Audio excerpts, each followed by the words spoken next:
एउटा प्रश्न छ, तपाईहरूले लैजान खोजेको, गराउन खोजेको चाहिँ के हो?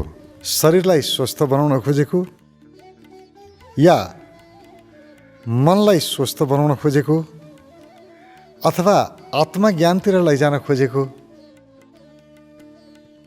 के को यसको उद्देश्य चाहिँ के हो? सुन्दर प्रश्न छ।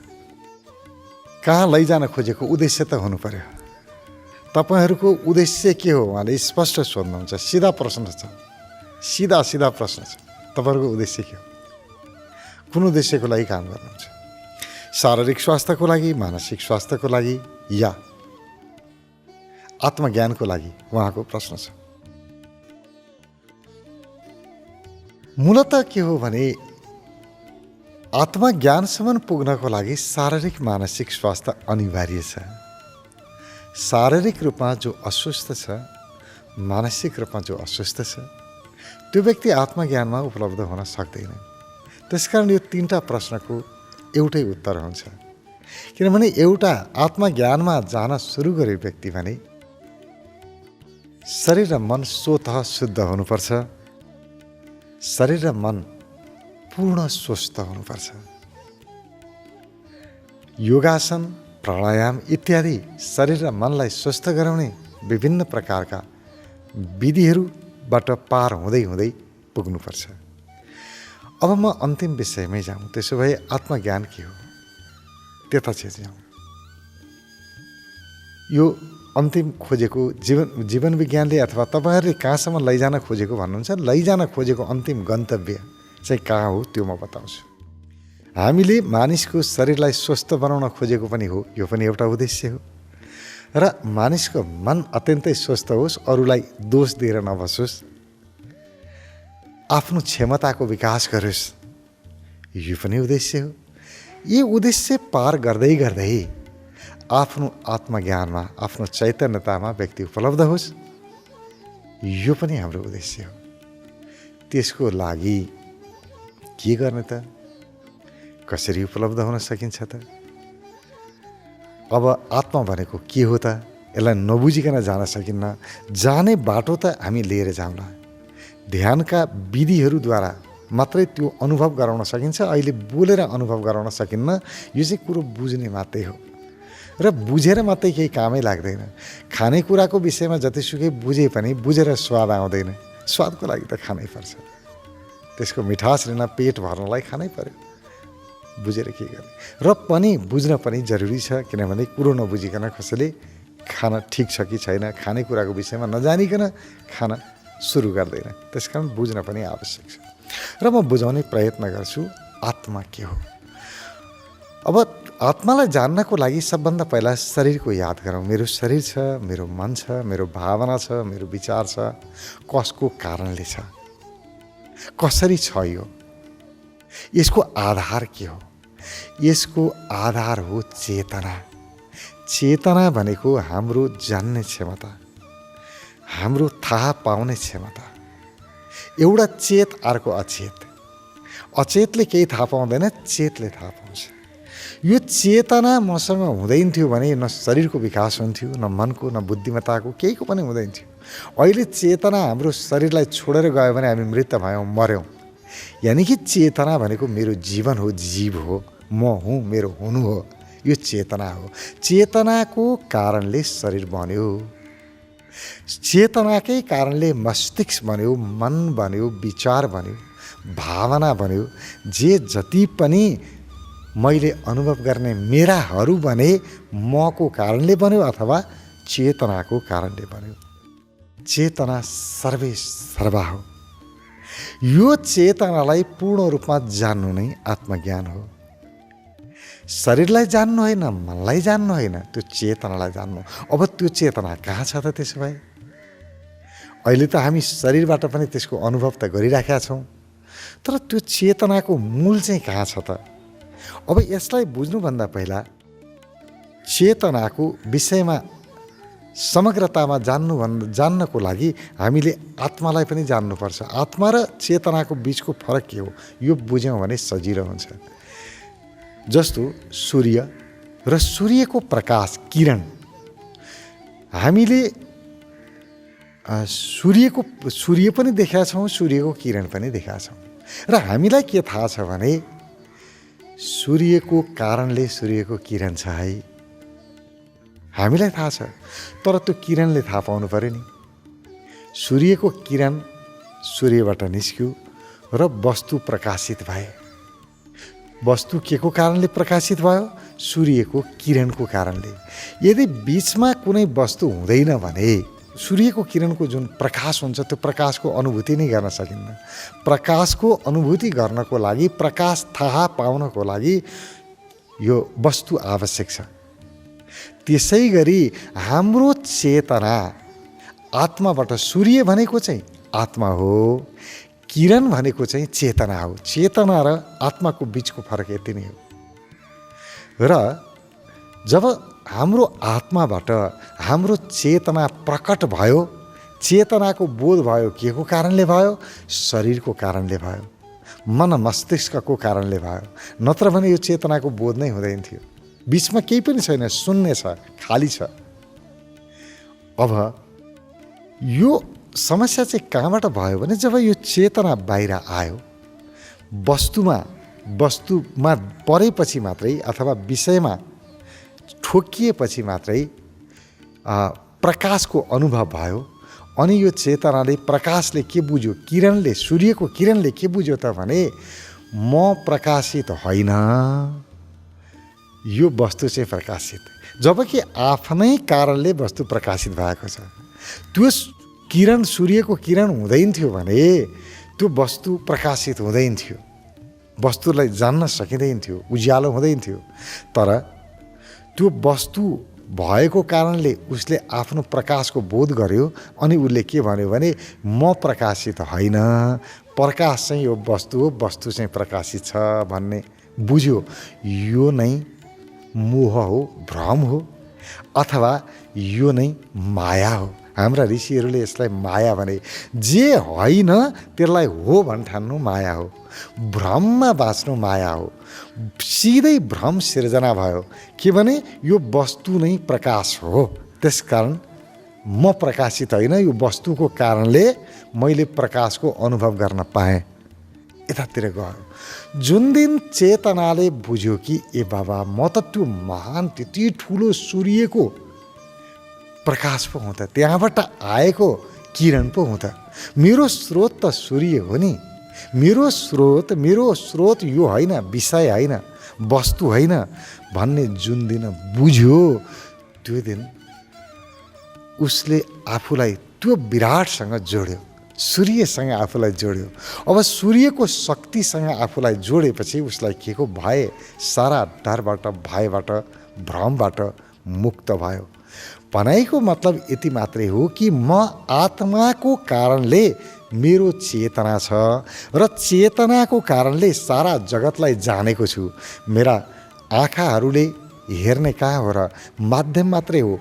आँखा, कान अथवा पाँचवटा ज्ञानेन्द्रियहरू यी माध्यम हुन्। यो माध्यमद्वारा मैले जे पनि जानिरहेको छु, मेरो चेतनाको प्रकाश परेको छ र म जानिरहेको छु। त्यो मेरो आत्माको कारणले जानिरहेको छु।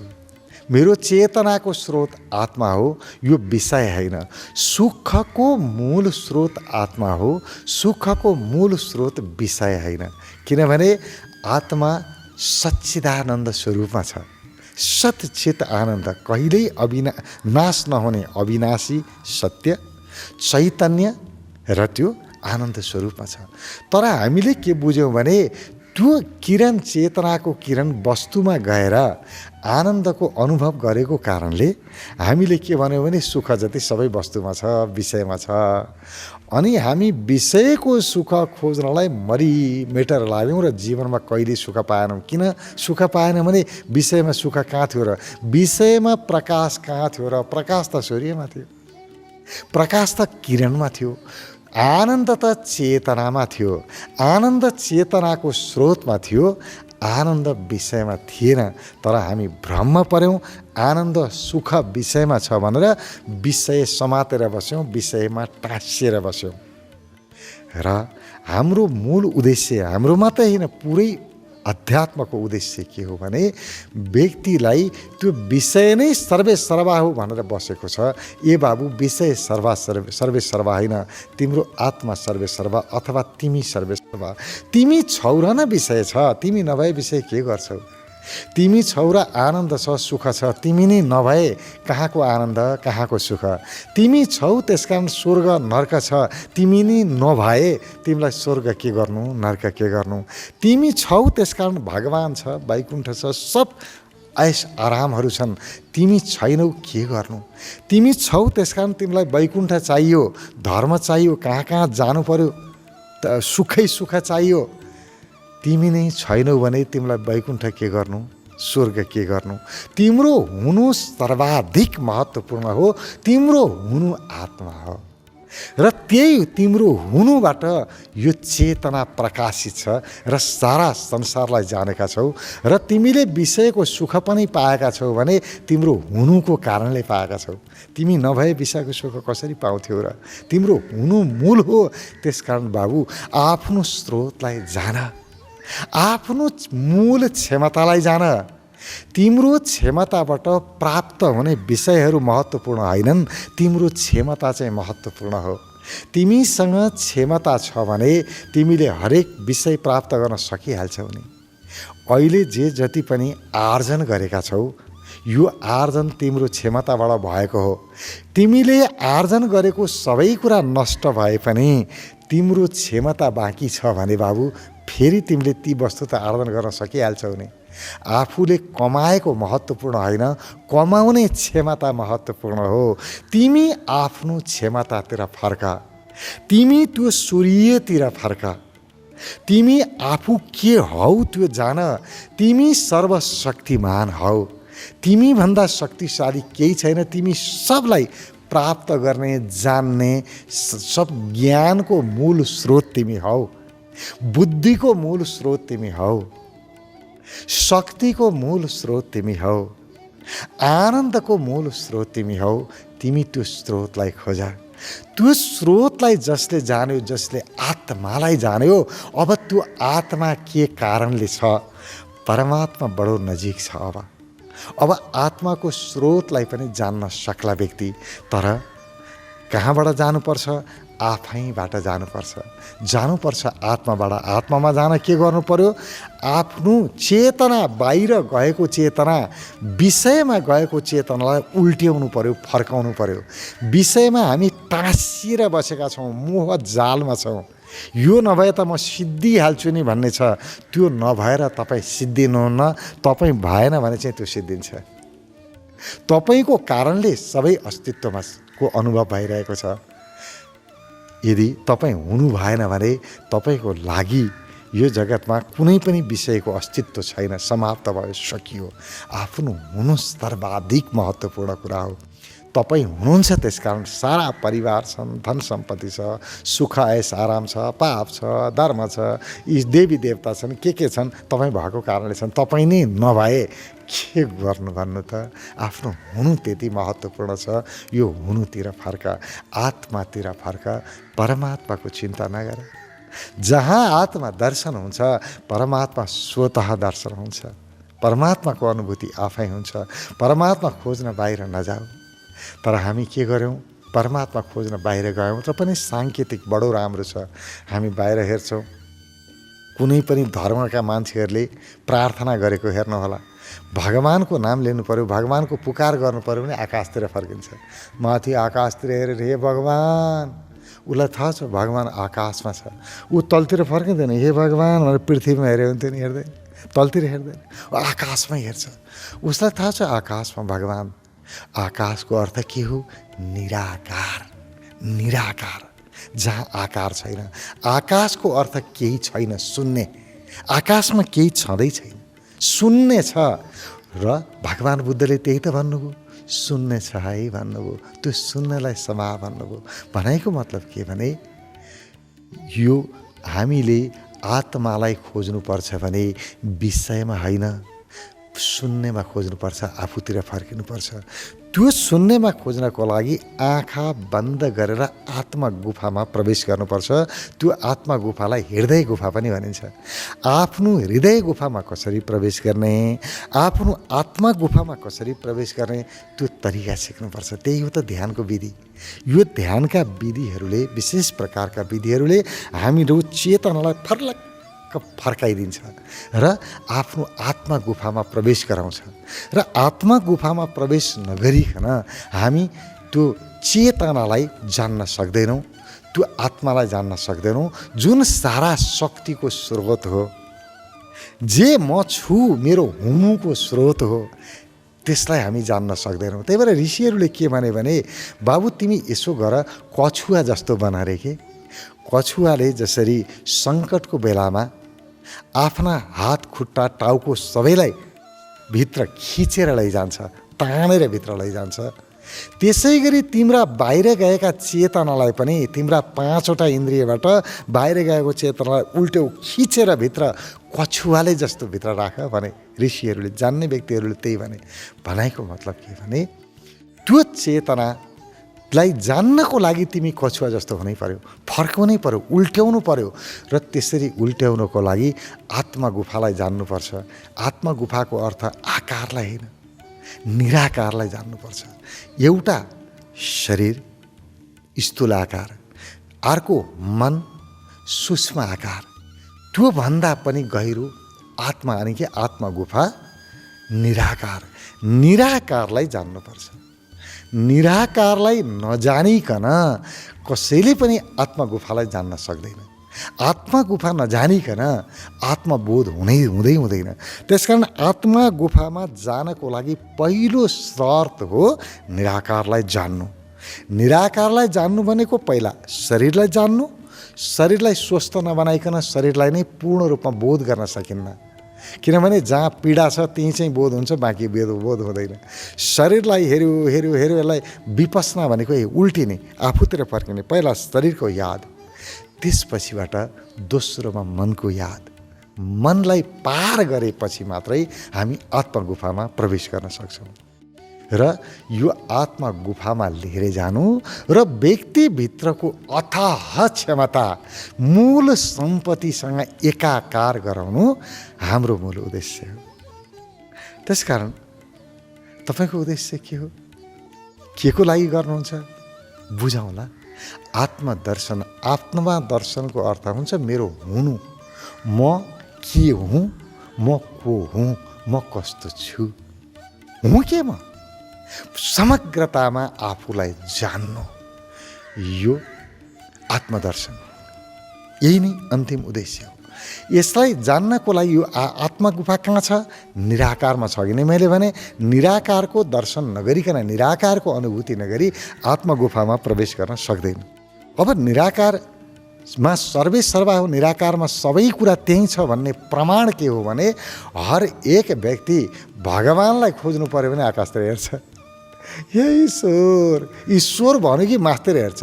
ईश्वर भनेर तलतिर हेर्दैन, पृथ्वीतिर हेरे हुन्थ्यो हेर्दैन, विषयतिर हेरे हुन्थ्यो हेर्दैन, उता आकाशमा हेर्छ। कहाँ हेर्छ, निराकारमा हेर्छ।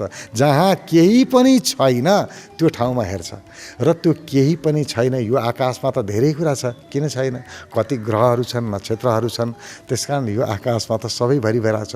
भित्रको आकाश, बाहिरको आकाशमा हेरेर केही हुँदैन। त्यो त मानिसले भित्र हेर्न भित्र भनेको थियो, अब त्यतातिर बिर्स्यो मान्छेले। भित्र हेर्न बिर्स्यो, आत्मा गुफालाई बिर्स्यो, अनि बाहिरको हेर्न थाल्यो र बाहिरको आकाशमा भगवान खोज्न थाल्यो। अब कहाँ पाउनु र। भित्रको आकाशमा हेर्नुपर्छ, त्यो निराकारलाई हेर्नुपर्छ। जबसम्म हामी आफूभित्रको निराकारलाई जान्दैनौँ तबसम्म आत्मदर्शन हुँदैन। र आत्मदर्शन जबसम्म हुँदैन आफ्नो क्षमताको ज्ञान हुँदैन। मैले कमाएको सम्पत्तिको त मलाई थाहा हुन्छ, ज्ञान हुन्छ, तर कमाउने क्षमताको चाहिँ ज्ञान हुँदैन। जसले क्षमतालाई चाहिँ बिर्स्यो, क्षमताबाट आर्जन भएकोतिर त ध्यान छ, तर क्षमतातिर ध्यान छैन भने त्यसले के गर्छ, सबभन्दा पहिला आफ्नै क्षमता गुमाउँछ। क्षमता गुमाइसकेपछि जतिसुकै बाहिर कमाएको सम्पत्ति भएर के गर्नु। जस्तो एउटा भोक छ, अर्को भोजन छ। जतिसुकै भोजन खानेकुरा जतिसुकै जम्मा गरे पनि खाना खान सक्ने क्षमता गुमियो भने, भोक गुमियो भने जति भोजन भयो नि के काम लाग्छ? त्यसकारण खानेकुरा महत्त्वपूर्ण हो, तर खानेकुराभन्दा धेरै महत्त्वपूर्ण भोक हो। मसँग भोक छ भने, खाने क्षमता छ भने खानेकुराको चिन्तै नगरौँ, यो नभए त्यो, ऊ नभए ऊ। यहाँ हजारौँ खानेकुराहरू पाइन्छन्, तर क्षमता सर्वाधिक महत्त्वपूर्ण कुरा हो। किन हो भने खानेकुरा अनगिन्ती छन्, धेरै छन्, खाने भोक एउटा मात्रै छ। भोक धेरै छैन, एउटा छ। त्यो एउटालाई बचाउँ। तपाईँले जान्ने भोग गर्ने विषय अनन्त छन्, तर भोग्नेवाला तपाईँ एउटै हो। आफ्नो भोग्नेवालालाई बचाउनुहोस्, त्यसलाई जान्नुहोस्, त्यो क्षमतालाई वृद्धि गर्नुहोस्। चौतर्फी प्रगति हुन्छ। जसले आफ्नो आत्मालाई जान्यो, आफ्नो क्षमताको मूल स्रोतलाई जान्यो, अब उसले बाहिर जे पनि जान्दछ, जे पनि कर्म गर्छ, त्यसको त्यो प्रभावकारिता हजारौँ गुणा वृद्धि हुन्छ। उसको क्षमता अब पूर्ण रूपमा प्रकट हुन्छ। ऊ अभयमा जान्छ, भयरहित हुन्छ, किनभने उसलाई थाहा छ म महाशक्तिसँग जोडिएको छु। अलिअलि शक्ति होइन, सानो शक्ति होइन, महाशक्तिबाट म यहाँ छु। उसको कारणले छु र मसँग उसको निरन्तर जोड बनिरहेको छ, ऊबाट वियोग छैन। म त्यो महाशक्ति, त्यो आत्मशक्ति, त्यो परमात्मा शक्तिसँग म जोडिएको छु। ऊबाट टुटेकै छैन, अलगै छैन। अब उसमा पुरै त्यो आत्माको, परमात्माको शक्ति आफूमा आएको अनुभव हुन्छ। यही अवस्थामा त ऋषिहरूले भने नि अहम ब्रह्मास्मि। यसको अर्थ पुरै ब्रह्मसँग म जोडिएको छु, म ब्रह्मसँग एक भएको छु। त्यसकारण मलाई के को चिन्ता, मलाई के को डर? मैले गर्न नसक्ने केही पनि छैन। हरेक कुरा गर्न सक्ने क्षमता मसँग छ, किनभने म उसँग त्यो महाशक्तिसँग जोडिएको छु। मात्रै अब एउटै काम बाँकी रह्यो, त्यो क्षमता वृद्धि गर्ने साधना। अब जीवनमा एउटै मात्रै काम बाँकी रह्यो, साधना। किनभने त्यो शक्तिसँग एक भए पनि बिना साधना केही पनि हुँदैन। जतिसुकै खानेकुराहरूको विषयमा ज्ञान भए पनि खानेकुरा आर्जन त गर्नु पर्यो नि, जम्मा गर्नु पर्यो, खानु त पर्यो नि त। नखाइकन त स्वाद आउँदैन। त्यसकारण त्यो खानेकुराको जानकारी, यानि कि मसँग प्रशस्त खानेकुरा छ, जानकारी पायो भने ढुक्क हुन्छ। अब उसको एउटै काम बाँकी रहन्छ, खानेकुरा तयार गरौँ, यानि कि खान सुरु गरौँ। हो, त्यस्तै नै हो। एउटै काम बाँकी रहन्छ, आफ्नो क्षमतालाई भरपूर प्रयोग गर्ने र यो जीवन, यही जीवनलाई स्वर्गमय बनाउने, वैकुण्ठमय बनाउने। अरूसँग डाहा, ईर्ष्या, रिस इत्यादि यो जुन यो कामनाहरू छ, अतृप्तिहरू छ, सम्पूर्ण अतृप्तिबाट आफूलाई मुक्त राखेर आफै भित्रको आनन्द र त्यो आनन्दबाट प्राप्त जुन बाह्य प्रभाव, अब हर एक विषयबाट आनन्द। आँखा बन्द गरे पनि आनन्द, आँखा खोले पनि आनन्द, बाहिर सुने पनि आनन्द, भित्र सुने पनि आनन्द। उसले त सर्वत्र आनन्द देख्छ। यही सर्वत्र आनन्द देख्ने स्थितिलाई कण कणमा भगवान भनियो। कण कणमा भगवानको अर्थ कण कणमा आनन्द। यही नै हाम्रो उद्देश्य हो। व्यक्तिलाई आफ्नो स्वरूपसँग, मूल स्वरूपसँग परिचित गराउनु मूल हो। र त्यो परिचित गराउँदै शरीर स्वस्थ हुन्छ, मन स्वस्थ हुन्छ। त्यसकारण शरीरको र शारीरिक र मानसिक स्वास्थ्य पनि हाम्रो उद्देश्यभित्र पर्छ।